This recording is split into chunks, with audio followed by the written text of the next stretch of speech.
The Rowans Hospice in Waterlooville are on the lookout for volunteer Hospice Companions.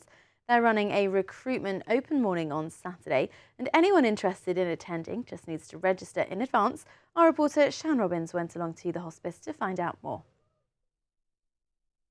Around 1,000 volunteers are involved with the Rowans Hospice, whether inside the hospice or in outside roles such as driving, in the grounds, fundraising or perhaps supporting their 21 shops in the region. Currently, the hospice are seeking more volunteer hospice companions. It's a complex role that requires people with exceptional qualities. These are a special type of volunteer that we want people to contact the hospice and register to come along on Saturday. What we're looking for is people that can support people in their own homes throughout their illness. So it might be a listening ear, being able to make a cup of tea and just sit and chat. Or it might be more physical tasks like ironing or walking the dog that people are no longer able to do for themselves. But it's a really special role, so we're looking for some really amazing people that are willing to just give up a little bit of time to help others. We really want people to contact the hospice before Saturday, register that they'd like to come, and we'll give them a time slot to come along, and we'll have a chat about the role and what's involved. Set up over 20 years ago, the hospice is more than just a building. Not only a place where people are cared for with life-limiting illnesses, the care also extends to supporting their family, friends, carers and loved ones through what can be quite a difficult time. The holistic care we offer, it's the specialist palliative care that the hospice offers, but also it's the other treatments, the extras that the hospice can offer. So there's occupational therapy here, physiotherapy, alternative treatments like massage, foot therapies. There's lots that goes on at the hospice. We would say there's lots of living that goes on at the hospice, and we aim to help people to live well.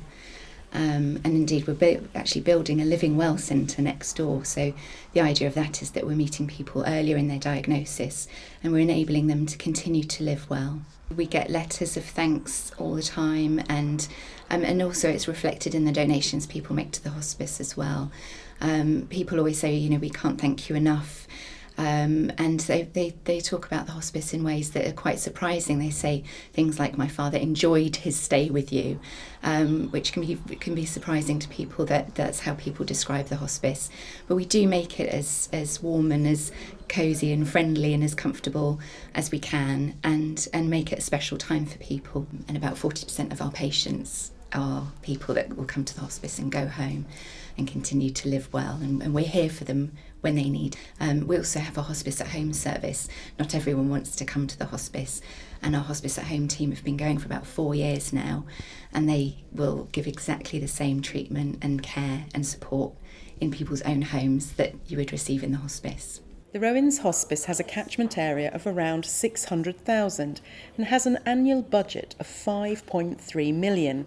The charity receives 14% from statutory funding, but the rest of their income is raised by sales in the shops, plus a whole host of other ways. We have gifts in wills, people remember us, funeral donations, in memory donations, and also through our fundraising. So we hold big events. We've got 2 big events coming up later in February: a Dance-a-thon challenge, which is a 6-hour dance marathon at Portsmouth Guildhall, and also Race with Rowan, which you can choose to do a 5k or a 10k race. So there's lots of challenge events. People do skydives, abseils. They really like to challenge themselves and raise lots of money for us, which is great. But also we have fundraising events that everyone can get involved with. And we have one this Friday, Ruby Red Day, where people can dress up, wear something red and just make a small donation to the hospice, £1 or £2 in the pot, and it all helps. And if you think you could be a hospice companion, then do get in contact with the hospice before Saturday to register your interest. This is Shan Robins for That's Solent.